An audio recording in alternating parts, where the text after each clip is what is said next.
الحمد لله وكفى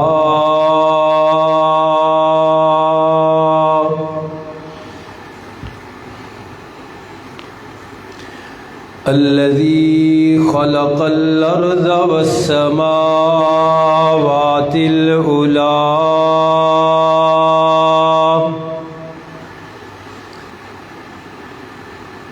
وبين الضلالة والهدى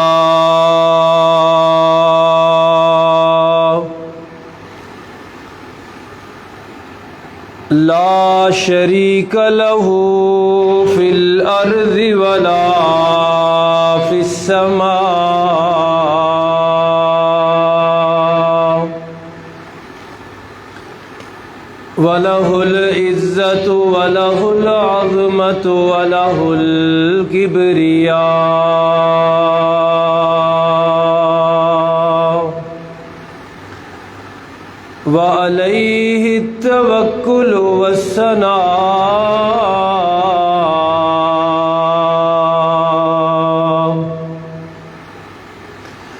والصلاة والسلام على سيد الرسل وخاتم الأنبياء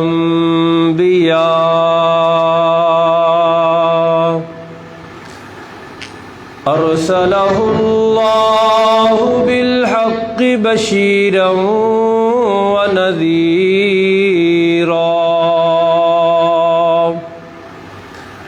وداعيا إلى الله بإذنه وسراجا منيرا وعلى آله وأصحابه الأتقياء الذين هم خلاصة العرب الأربعة وخير الخلائق بعد الأنبياء أما بعد فأعوذ بالله من الشيطان الرجيم بسم الله الرحمن الرحيم إن الذين قالوا ربنا الله ثم استقاموا صدق الله العظيم وبلغنا رسوله النبي الأمي الأمين العظيم الكريم ونحن على ذلك لمن الشاهدين والشاكرين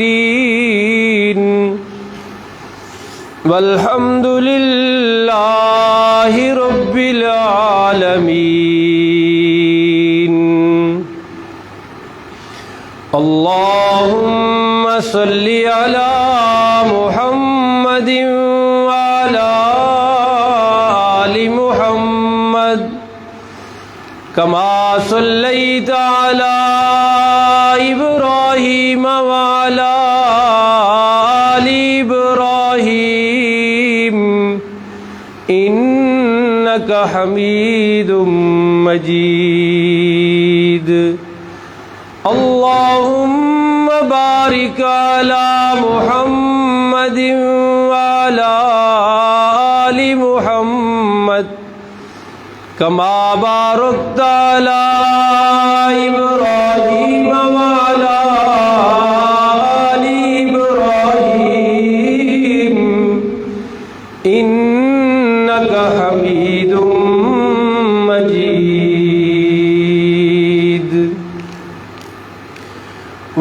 محترام حاضرین و ناظرین کرام، رمضان المبارک کا آج الوداعی اور آخری جمعۃ المبارک ہے۔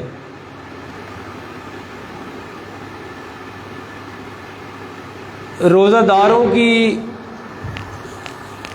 بڑی خواہش تھی کہ آج عید بھی ہو جاتی۔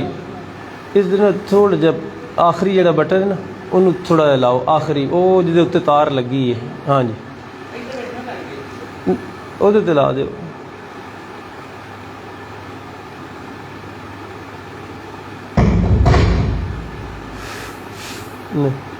وہ چلا کے نا اے جڑا بڑا بٹن ہے نا یہ تھوڑا تھوڑا ہلاؤ، کاربن جا بن جاتا ہے وچ، یہ تھوڑا جا لا کے واپس کرو، ہاں جی اتنے روزہ داروں کے بھی تھوڑا نرم کر دو پرلی سائڈ، ہاں جی بس ٹھیک۔ ایک فطرتی سی خواہش تھی کہ کل چاند نظر آ جائے اور آج جمعہ بھی ہو اور عید بھی، لیکن ہمیشہ کی طرح کائنات کے رب نے یہ پڑھایا، ہمیں سبق دیا، بتایا کہ اس کائنات میں میرا حکم چل رہا ہے۔ دوربینیں بھی تھیں، سارے دیگر ذرائع اور آلات بھی تھے، لیکن چاند کا نظام اللہ نے ایسے رکھا ہے کہ اس کا لوگوں کی خواہش اور لوگوں کے ارادے سے کوئی تعلق نہیں ہے۔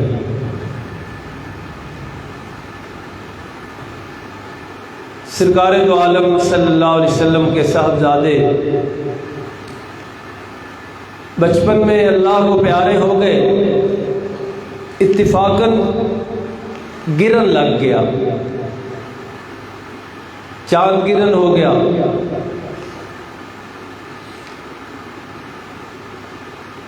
تو ابتدائی زمانے تھے، ابھی مکمل اور 100% تربیت ابھی ہونی باقی تھی، تو کچھ لوگوں نے کہہ دیا کہ یہ چاند کو گرن اس لیے لگا ہے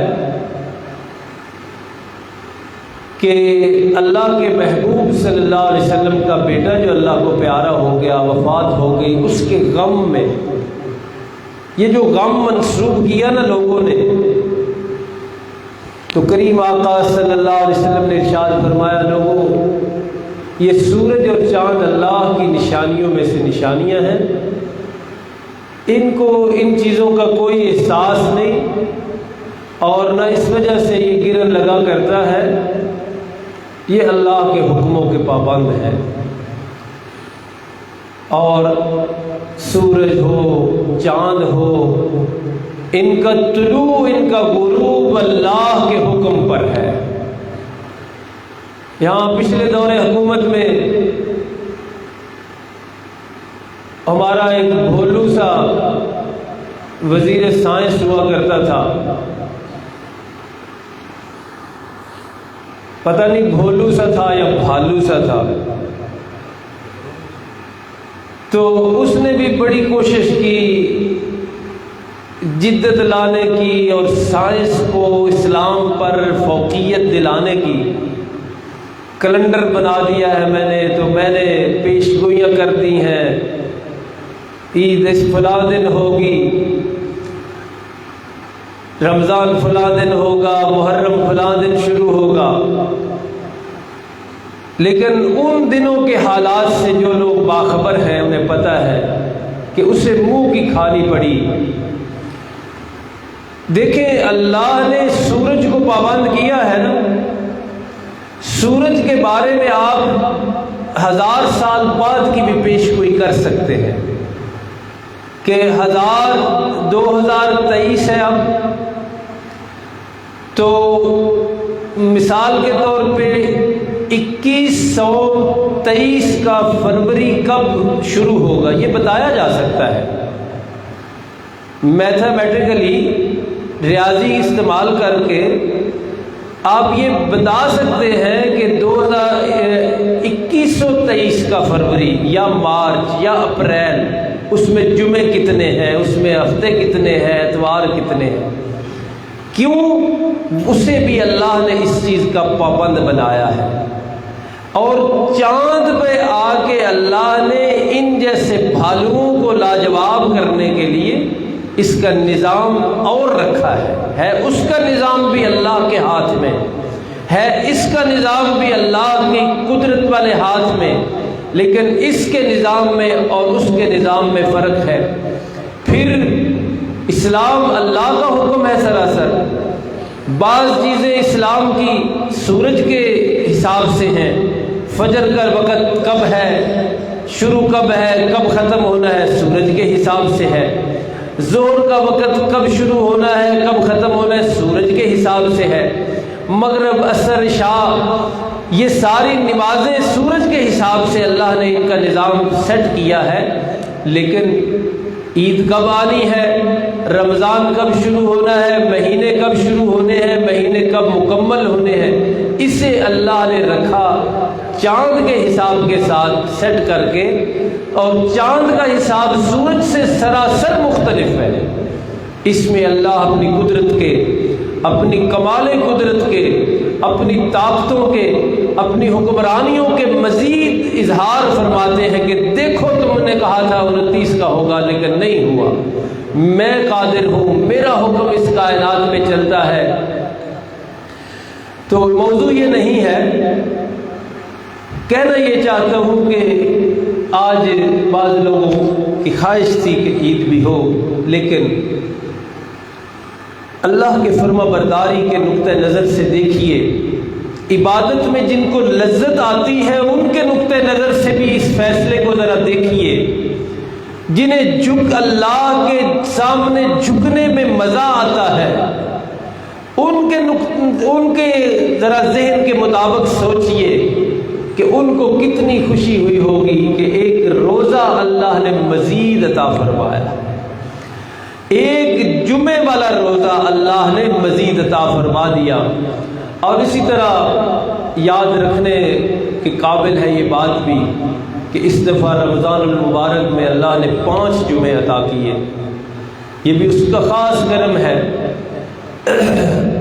تو بہرحال یہ جو رمضان المبارک آج مکمل ہو رہا ہے، اعتکاف والوں کا اعتکاف بھی مکمل ہو جائے گا، روزہ داروں کے روزے بھی مکمل ہو جائیں گے، تراویح میں قرآن سنانے والے وہ تو 1-2 دن پہلے ہی تکمیل کے مراحل سے گزر جاتے ہیں، مکمل کر لیتے ہیں قرآن مجید۔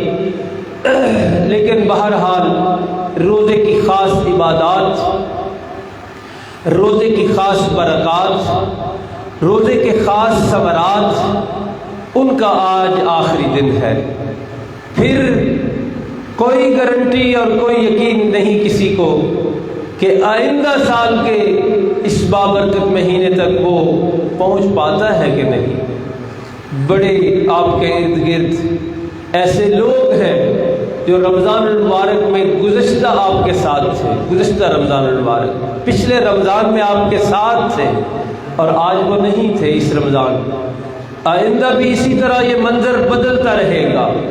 اللہ نے یہ نظام چلایا ہے، کوئی آ رہا ہے، کوئی جا رہا ہے، دائم دنیا آباد رہے گی، دائم دنیا آباد رہے گی، ہم نہ ہوں گے کوئی ہم سا ہوگا، یہ سلسلہ چلتا رہتا ہے۔ فکر والی بات کیا ہے اس میں، سوچنے والی بات کیا ہے، بس وہ عرض کرنی ہے آج کی مختصر گفتگو میں۔ پہلے جمعے میں میں نے عرض کیا کہ یہ تقوی کورس اللہ نے کروانا ہے، آج اس کورس کا آخری اور الوداعی دن ہے۔ پرہیزگاری کا کورس، فرما برداری کا کورس کروایا ہے اللہ نے، پہلے سے زیادہ جگا کر، پہلے سے زیادہ قرآن کی تلاوت کروا کے، پہلے سے زیادہ پابندیاں لگوا کر، پہلے سے زیادہ سجدے کروا کر، پہلے سے زیادہ رکوع کروا کے، پہلے سے زیادہ خیرات و صدقات کروا کے ایک مخصوص کورس ہوا ہے، مخصوص قسم کا کورس کروایا گیا ہے۔ اس کورس سے کچھ سکلز اور کچھ مہارتیں انسان میں پیدا کرنے کا ارادہ خدا بندی تھا۔ ان کا تذکرہ بھی پہلے جمعے میں ہوا، لیکن آج ہم نے جائزہ لینا ہے، فکر کرنا ہے، سوچنا ہے کہ اس کورس سے ہمیں فائدہ ہوا یا نہیں ہوا۔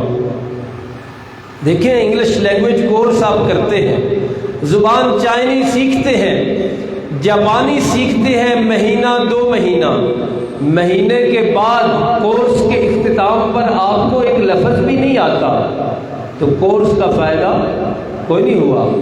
جاپانی میں آپ الیکس سلیکٹ بھی نہیں کر سکتے، کورس آپ نے جاپانی کیا ہے لیکن آپ الیکس سلیکٹ بھی نہیں کر سکتے، کوئی فائدہ نہیں ہوا۔ انگلش کا کورس کیا ہے 2 مہینے 3 مہینے، فیسیں دی ہیں، جاگے ہیں، کلاسیں لی ہیں، لیکچر اٹینڈ کیے ہیں، گئے ہیں، آئے ہیں، لیکن پتہ بھی کسی سے نہیں پوچھ سکتے، کسی سے انگلش میں نام بھی نہیں پوچھ سکتے، اپنا نام بھی نہیں بتا سکتے، تو کیا فائدہ اس کورس کا؟ تو جو تقوی کورس کے اہم چیزیں تھیں ان میں سے کیا کچھ ہمیں حاصل ہوا؟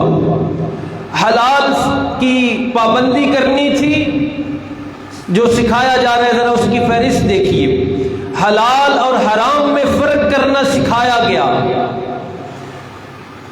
بتایا گیا کہ کھانا تم نے کیا ہے، پینا تم نے کیا ہے، اور نفسانی خواہش کہاں پوری کرنی ہے، یہ سکھایا گیا ہے تقوی کورس۔ مزید سجدے رکھ کے، اضافی رکوع کروا کے، تراویح کی شکل میں بتایا گیا ہے کہ اللہ نے پوری زندگی کے لیے تم پر نماز فرض کی ہے، اس کا سجدے فرض ہیں، اس کے رکوع فرض ہیں۔ اضافی رکوع کروا کے ان رکوعوں کی طرف ذہن موڑا گیا جو فرض ہیں، اضافی اور نفلی سجدے کروا کے ان سجود کی طرف توجہ مرکوز کروائی گئی جو فرض ہے، صدقات کروا کے، خیرات کروا کے، اللہ کے راستے میں کھلے دل سے دے کر دینے کی عادت ڈلوا کے بتایا گیا کہ سال بھر تم نے اپنے ارد گرد، گلی میں، فیملی میں، محلے میں، خاندان میں دیکھنا ہے کہ کون بھوکا، تو کوئی بھوکا تو نہیں سو گیا، کوئی کپڑوں کے بغیر تو نہیں عید منانے چلا، کسی کے پاس پہننے کے لیے جوتے ہیں یا نہیں، یہ فکر تم نے کرنی ہے۔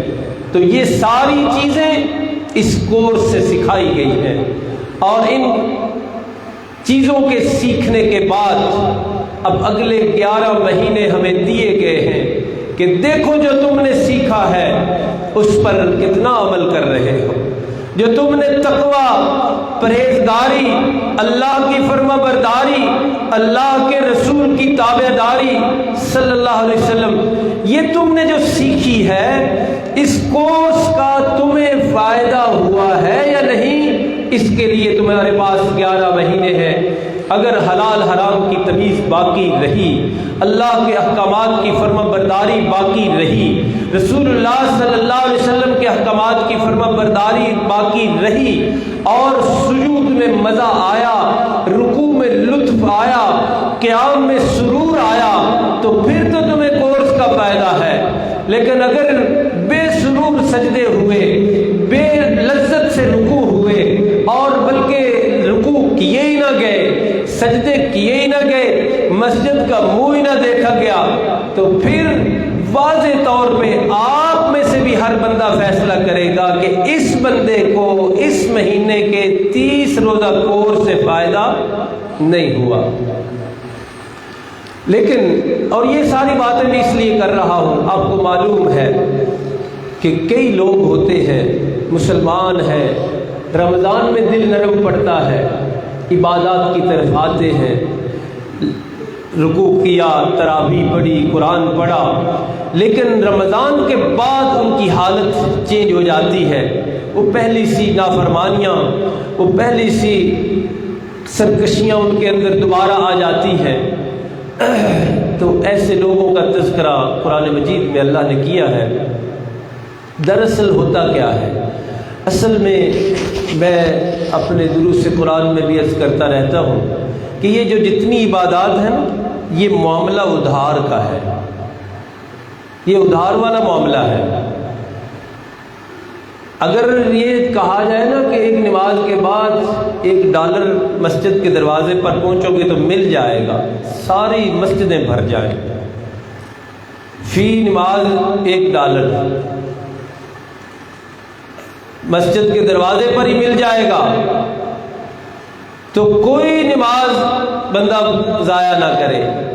کیوں؟ وہ نقد کا معاملہ ہے۔ نقد کے معاملے میں انسان ذرا جلدی کرتا ہے، لیکن یہ معاملہ ہے ادھار کا۔ یہاں سجدوں کی قیمت اس دنیا میں نہیں ملنی، وعدہ نہیں۔ رکوع کی قیمت جسے آپ ثواب کہتے ہیں، میں اس کو قیمت ابھی کہہ رہا ہوں، وہ یہاں فوری طور پہ نہیں ملنی۔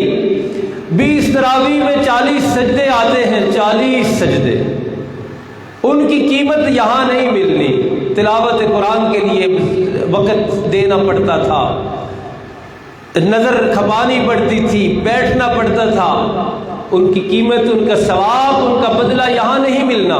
یہ سارا معاملہ ادھار کا ہے، اور ادھار پہ یقین کم لوگوں کو آتا ہے۔ ادھار پہ یقین کم لوگوں کو آتا ہے۔ پتہ نہیں لبنا ہے کہ نہیں، پتہ نہیں، وہاں دین تے لگے ہیں، پتہ نہیں واپس لبنا ہے کہ نہیں لبنا، واپس ملے گی، واپسی ہوگی کہ نہیں، یہ مسئلہ ہے۔ قرآن مجید میں بھی اللہ نے ایک جگہ فرمایا ہے، بلکہ وہ سورت ہم ہر جمعے میں تلاوت کرتے ہیں کہ آثر الحیات الدنیا تذرون الآخرہ، کہ تم نے دنیا چھوڑ دی، آخرت چھوڑ دی ہے اور دنیا کو ترجیح دی ہے۔ نقد کے معاملے میں سب جلدی جلدی کرتے ہو، اور ادھار کے معاملے میں دیکھنے لگتے ہو کہ پتہ نہیں کیا ہونا ہے۔ تو رمضان میں کیے ہوئے کورس سے کچھ لوگوں کو اس لیے بھی فائدہ نہیں ہوتا، وہ سوچنے لگتے ہیں کہ بڑی تراویح پڑھی، بڑے سجدے کیے، بڑے رکوع کیے، کاروبار میں تو فرق کوئی نہیں پڑا، دکان تو چمکی کوئی نہیں، تجارت میں اضافہ تو ہوا کوئی نہیں۔ یہ مولوی تو کہتے ہیں دین کی طرف آؤ تو اللہ تمہارا ہو جائے گا اور یہ کر دے گا، وہ کر دے گا، میں تو پورا مہینہ لگا رہا، کچھ ہوا نہیں، کوئی ترقی نہیں ہوئی، کوئی اضافہ نہیں ہوا، کوئی کاروبار نہیں چمکا، کوئی دکان میں اضافہ نہیں ہوا۔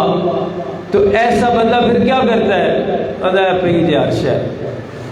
ہم نہیں پڑھتے، پہلے بھی میں نے مطلب اس وقت بھی میں تراویح کے لیے دکان نہ بند کرتا تو بہتر تھا، اتنی میری آمدن سیل بڑھ جانی تھی، مجھے تو پہلے ہی نقصان ہوا ہے۔ تو قرآن حکیم نے ایسے لوگوں کا منظر اور ذہن بتایا ہے۔ 17واں سپارہ ہے، فرمایا وَمِنَ النَّاسِ مَن يَعْبُدُ اللَّهَ عَلَى حَرْفٍ، اللہ بطور شکوہ ذکر کرتے ہیں کہ لوگوں میں سے کچھ ایسے بھی ہیں، کچھ تو ہیں جنہیں عبادت کا مفہوم پتہ ہے، کچھ ایسے ضرور ہیں جنہیں پتہ ہے عبادت کہتے کسے ہیں۔ عبادت نام ہے ہر حکم آنکھ بند کر مانتے چلے جانے کا، کیا ملا ہے کیا نہیں ملا، عبادت اس بات کو سوچنے کا نام نہیں ہے۔ میرے کاروبار میں تراویح سے ترقی ہوئی کہ نہیں، یہ حساب لگانے کا نام عبادت نہیں ہے۔ میری تلاوت قرآن سے میرا کاروبار چمکا کہ نہیں، عبادت اس کو نہیں کہتے۔ ان کو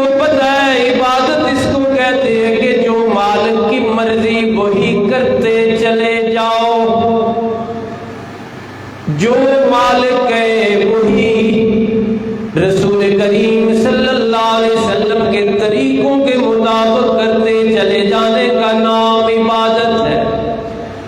کیلکولیٹر لے کے بیٹھ جانا، حساب لگانے لگ جانا کہ آج کتنی نمازیں پڑھی، 20 سجدے کیے، پیچھے ملا کیا ہے، وہ جانتے ہیں کہ اس چیز کا نام عبادت نہیں، لیکن جو عبادت کرتے ہی شرط پر ہے، علی حرف، شرط کے طور پہ شرط لگا کے اللہ سے عبادت کرتے ہیں، ان کا ذکر اللہ نے کیا۔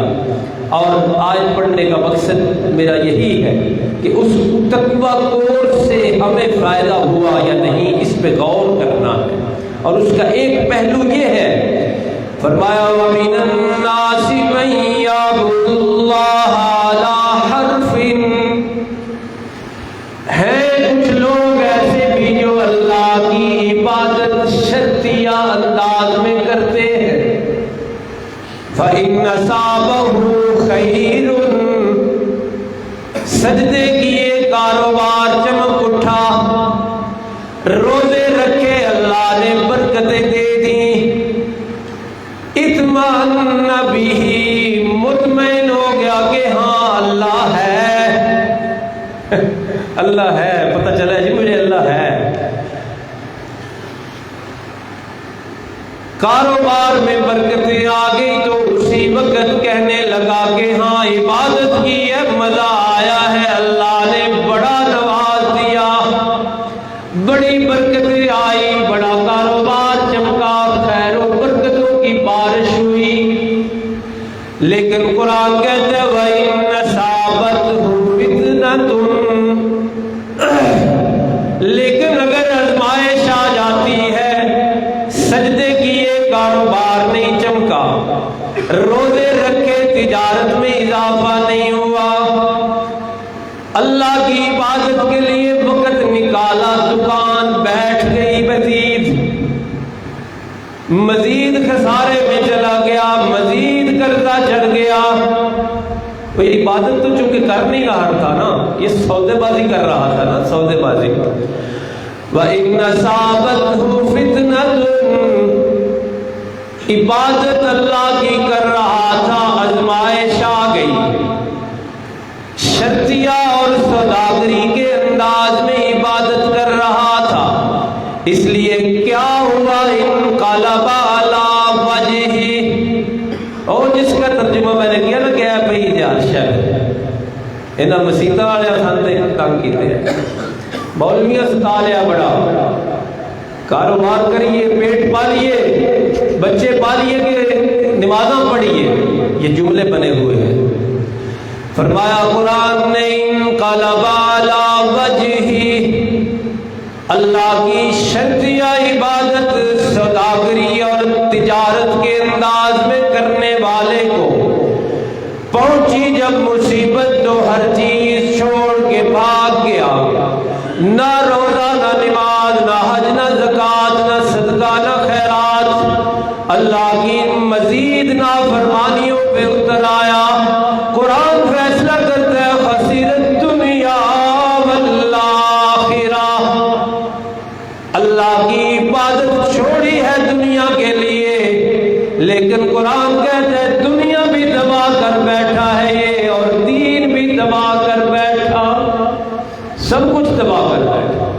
اللہ کو چھوڑ کے دنیا کمانے نکلا تھا، لیکن قرآن کہہ رہے خسر الدنیا والآخرہ، دنیا کا پہلے ذکر کیا، دنیا کے لیے منہ موڑا ہے نا اللہ سے، رمضان کے کورس سے بھی کوئی سبق نہیں ملا، اللہ کی عبادات سے بھی کوئی عبرت نہیں رہی، کوئی سبق نہیں لیا، کچھ نہیں سیکھا، پہلے کی جیسی زندگی، بلکہ مزید پریشان ہوا۔ شیطان بھی چونکہ وہ بھی رہائی پانے والا ہے نا، کل وہ بھی بڑا مچلا ہوا تھا کہ رہائی مل جائے، لیکن نہیں ملی اس کو بھی، اس کے کہنے پہ مزید اللہ کی بغاوت، مزید اللہ کی نافرمانیاں، ملا جو کچھ نہیں تو کیا کریں جی، مسجدوں میں جا کے کیا کریں، سجدے کر کے کیا کریں، رکوع کر کے، مزید کاروبار کا بھٹا بٹھا بیٹھے ہیں مولویوں کے کہنے پہ، دنیا کی طرف چلتے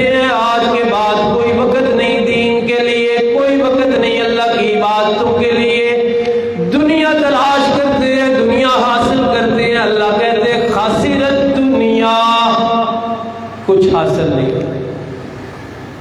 دنیا کیا ہے؟ آج میں ابھی دیکھ رہا تھا میت کے انگوٹھے لگوا رہے تھے وکیل صاحب، میت کے انگوٹھے لگوا رہے تھے وکیل صاحب۔ یہ دنیا تو اتنی وفادار ہے۔ بہرحال کہنا یہ چاہتا ہوں کہ جو کورس ہم نے ہاتھ کیا ہے نا، یہ کوئی خطیبانہ جملہ نہیں، حقیقت ہے۔ اگر ہمیں اس سے کچھ ملا ہے، ہم مزید اللہ کی عبادت کی طرف آئے ہیں، نماز اور پکی ہوئی ہے، خیرات کی طرف اور دل گیا ہے، اللہ کے سامنے جھکنے کی طرف طبیعت آئی ہے تو فائدہ ہوا ہے۔ اگر نہیں تو رمضان المبارک کا بھی کوئی فائدہ نہیں۔ اور وہ حدیث مبارکہ اسی موقع پہ یاد کر لیجئے کہ پیغمبر کائنات فخر موجودات علیہ الصلاۃ والتحیات نے فرمایا تھا آمین ایک دعا پر، تو اس میں وہی دعا تھی کہ جس جبریل نے کہا دعا کی علیہ السلام کہ جس کی زندگی میں رمضان آیا اس نے بخشش نہ کروائی اور اپنے رب کو راضی نہ کر سکا، وہ تباہ و برباد ہو جائے۔ امام الانبیاء رحمت للعالمین نے اس بددعا پہ ممبر رسول پہ بیٹھ کے اور اس جگہ پہ جسے روضۃ من ریاض الجنہ کہا گیا، اس جگہ میں بیٹھ کے ارشاد فرمایا آمین، کہ جس کی زندگی کو پلٹ نہیں سکا رمضان، جس کے نافرمانی کی طرف بڑھتے ہوئے قدم روک نہیں سکا رمضان المبارک، اس کے لیے ہلاکت اور تباہی کی دعا آقا کریم نے ارشاد فرمائی۔ رمضان المبارک میں ایک اہم سبق جو اس منبر سے اللہ کے فضل سے ہمیشہ دیا جاتا رہا، رمضان کے حوالے سے بھی عرض کیا کہ یہ رمضان کا روزہ ایک اور چیز ہمارے ذہنوں میں پیدا کرنے آتا ہے، اور وہ یہ ہے کہ الہ اس کائنات کا ایک اللہ ہے۔ اس کے حوالے سے بھی رمضان المبارک سے لیا ہوا سبق پختہ کرنا ہے مزید، اور قرآن مجید کی آیت بھی سمجھ لیجئے۔ فرمایا ان الذین قالوا ربنا اللہ، بلا شبہ جنہوں نے روزے کے ذریعے تنہائی میں اللہ سے ڈر کے یہ سبق لیا کہ تنہائیوں میں، پردوں میں، اندھیروں میں دیکھنے والی ذات کون ہے، یہی سبق لیا نا۔ فریج میں سب کچھ تھا، بھوک تھی، پیاس تھی، کوئی بندہ، کوئی بشر ذات کوئی پاس نہیں تھا، لیکن روزہ نہیں توڑا اس نے۔ کیوں نہیں توڑا؟ کون دیکھ رہا ہے؟ اللہ۔ یہ روزے سے سبق لیا اور کہنے لگے کہ ربنا اللہ، ہمیں روزے نے یہ سکھا دیا ہے کہ ہر جگہ ہر جا موجود صرف ایک اللہ کی ذات ہے، وہی ہمارا خدا ہے، وہی ہمارا رب ہے۔ جنہوں نے یہ اعلان کیا، اور رب کس کو کہتے ہیں یہ صرف اس منبر سے آپ کو ملے گا، اور اس کی تشریح نہ ہو تو بھٹکنے کے 100% چانس ہیں۔ رب کا پتہ نہ ہو رب کہتے کس کو ہیں، تو اسی لیے لوگ پھر بھٹک رہے ہیں اس علم کے نہ ہونے کی وجہ سے۔ لہذا اس کا ترجمہ یوں کہ انہوں نے کہا ہمارا حاجت روا کون؟ بولیے بولیے، انہوں نے کہا ہمارا حاجت روا کون؟ انہوں نے کہا ہمارا مشکل کشا کون؟ اللہ تک یہ بات ہے تو اسی لیے تو بھٹک گئی ہے نا مخلوق۔ اللہ ہی کہے ان الذین قالوا ربنا اللہ، رمضان میں روزہ نہ توڑ کر تنہائیوں میں سبق لیا کہ مجھے دیکھنے والا کون ہے، اندھیرے اجالے کا اسے کوئی فرق نہیں، محفل اور مجلس اور تنہائی کا اس کے لیے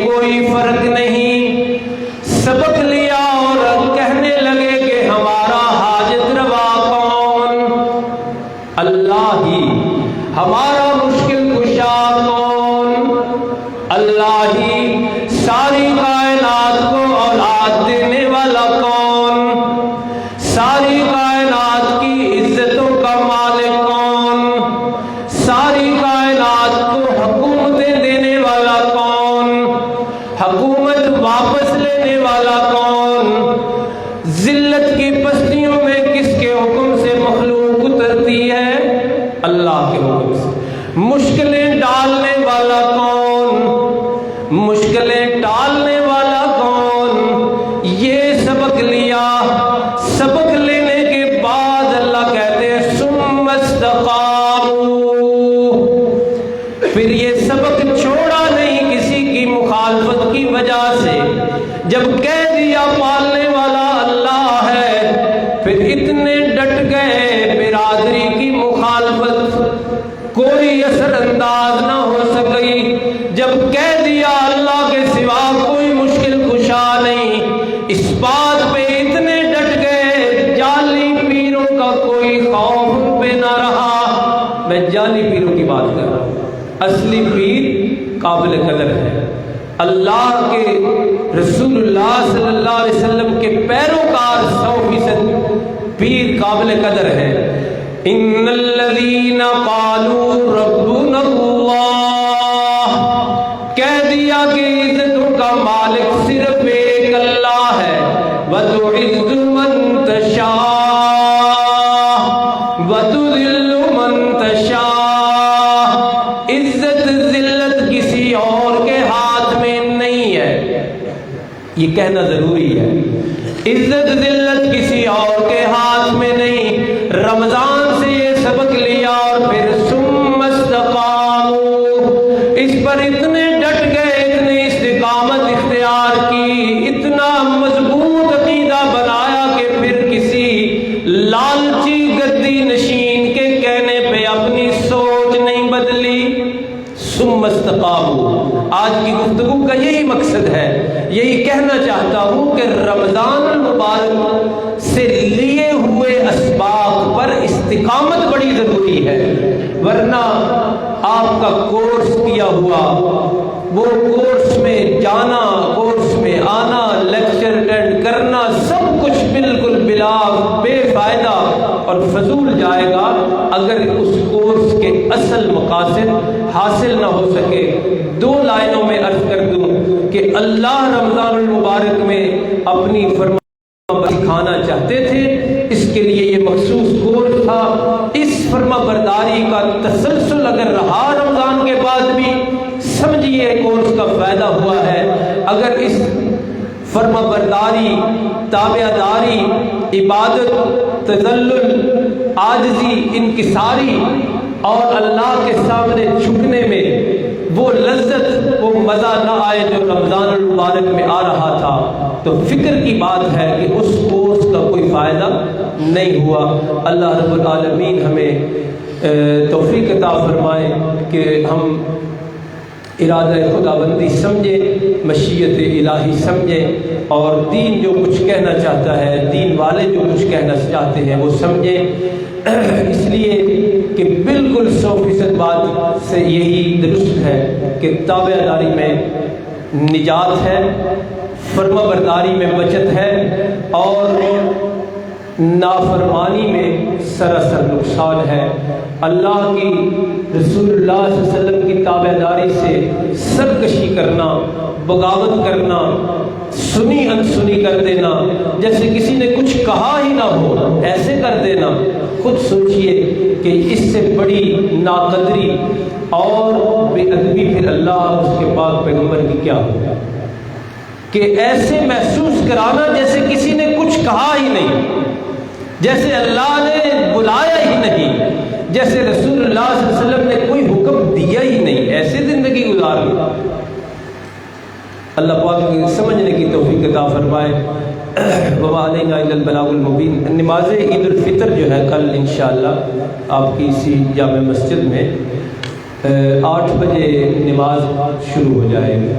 خطبہ عید یعنی جب عید سے پہلے تھوڑا سا جو بیان ہوتا ہے وہ 7:30 بجے شروع ہوگا، تو آپ کوشش فرمائیں کہ 7:30 آپ یہاں تشریف لے آئیں، کیونکہ استقامت پر میں نے بات چھوڑی ہے، اس استقامت پر ملنا کیا ہے پھر یہ انشاءاللہ اس کل بیان ہوگا۔ ڈٹ جانا، مضبوط رہنا، یہاں تک تو بات آ گئی ہے، لیکن اس کا فائدہ کیا ہوگا، اس کا نتیجہ کیا نکلے گا، اس کا رزلٹ کیا نکلے گا، ثواب کیا ملے گا، اللہ دیں گے کیا اس پر، یہ انشاءاللہ کل خطبہ عید میں بیان ہوگا۔ اللہ رب العالمین ہم سب کی عبادات اپنی رحمت سے اپنی بارگاہ میں قبول فرمائے۔